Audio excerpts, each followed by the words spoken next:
Rose petal and lock of hair charm bead. Hi, I'm Nikki Kaminga and welcome to the Keepsaker Supplies channel.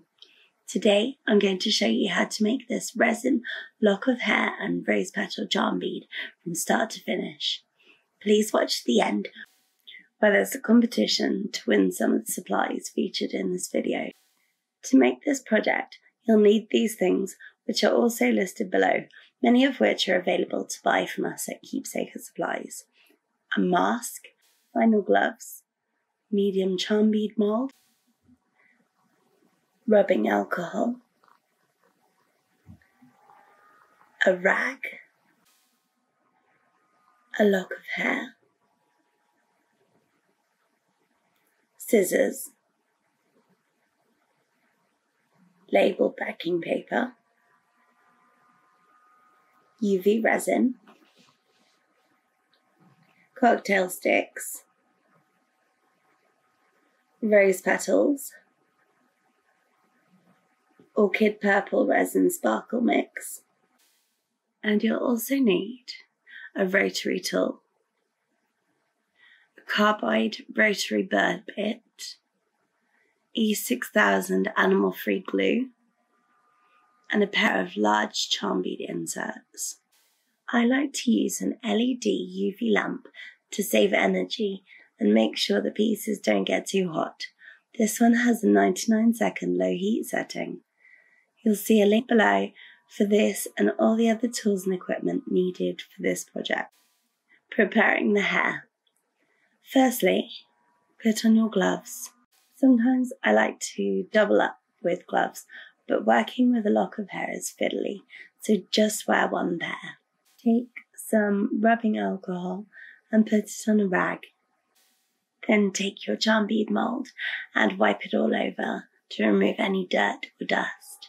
Don't forget, it's better to replace a mould when it's starting to get dull, rather than spend hours trying to get a perfect shine back onto your finished piece.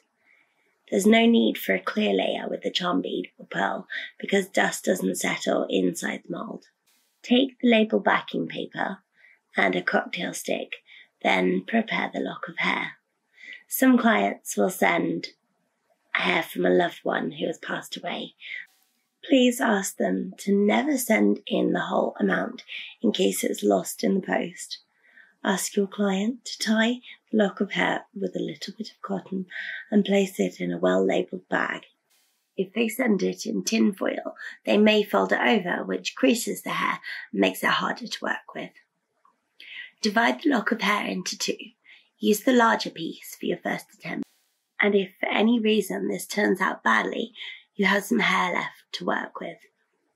Place it on the label backing paper and check for irregular strands, and you can send these back to the client with the remaining hair. Now take some clear UV resin and pour a small dot on the corner, as the first dot coming out will often have a small air bubble. Then pour a small amount of resin onto the hair. Use the cocktail stick to smooth it out, making sure that the hair is completely saturated with resin, and remove any bubbles. Cut the edges of the hair at an angle so they look neat.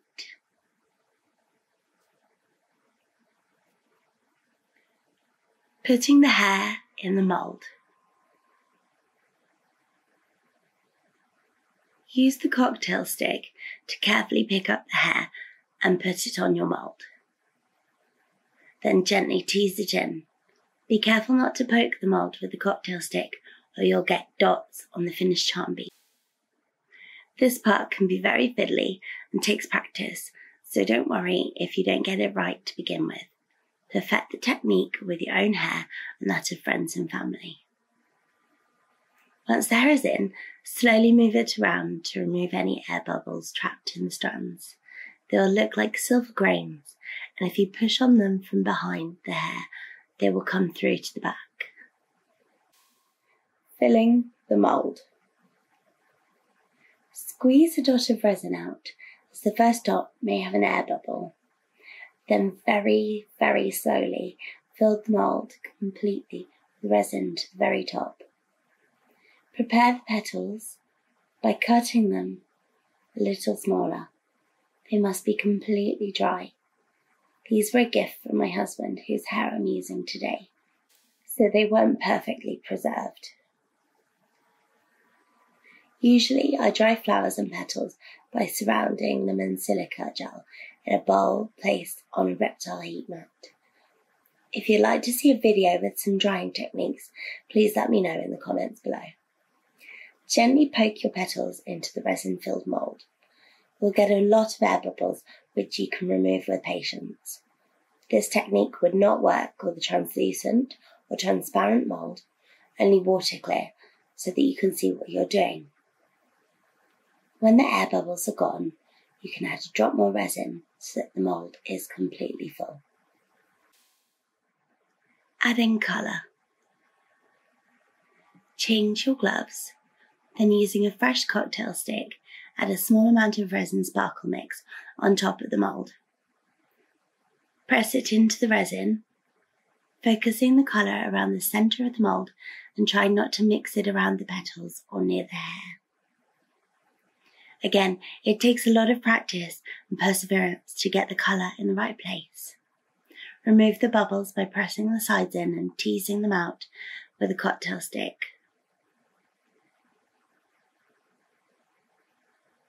Push out some of the excess resin around the pouring spout.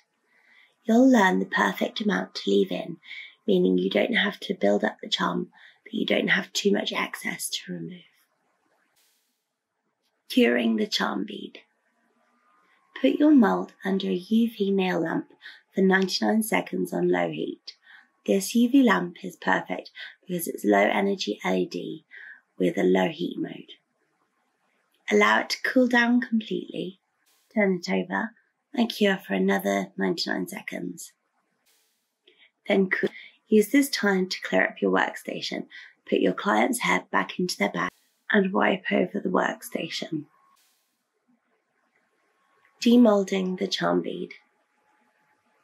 You should be able to remove the charm bead from the mould fairly easily, but if you struggle at all, do it in a bowl of warm water with a little washing up liquid or dish soap and it will slip out nicely. Check for imperfections, pick off any excess resin from around the pouring spout that will come off easily. If the pieces are too big and you force it, you might crack the charm bead.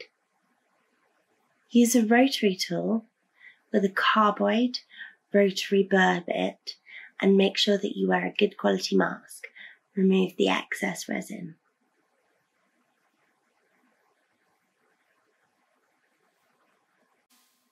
Then put a little rubbing alcohol onto a rag and wipe the charm bead over to remove any stickiness. Adding the inserts. Check the inserts fit nicely and cover the sanding area. Then get some E6000 glue, which is made without animal ingredients. Use a fresh cocktail stick to apply some glue to the inside of the insert, then apply some to the area on the charm bead that it will cover. Put the insert on and repeat with the other side. Leave to dry. The charm beads without inserts are perfect for most charm bracelets. As you can see here, it fits perfectly on my own Pandora bracelet. You can photograph your lock of hair jewellery a number of ways. Here's an example using bogwood and one using a plain white background. Competition time. Thanks for watching, and one of you lucky viewers will win some of the supplies I used in this video. A medium charm bead mould, 2 pairs of gloves, 2 rose petals, label backing paper, cocktail sticks, orchid purple red sparkle mix, and a pair of solid sterling silver large charm bead inserts. To win this video a thumbs up, and if you're new to my channel, hit subscribe. Then let me know in the comments below what techniques you'd like to see covered in my videos, and one lucky winner will be picked on the 10th of December. Genuine solid silver inserts. One final and very important point to remember is that not all 925 stamped charm beads are solid sterling silver. The insert or grommet on the left here with two 925 marks is silver plated, but they're often sold online as solid sterling silver. Our insert on the right with the heart is solid sterling silver and won't ever rust. Clients prefer good quality, especially for keepsake and memorial charm beads. Now relax and do some crafting.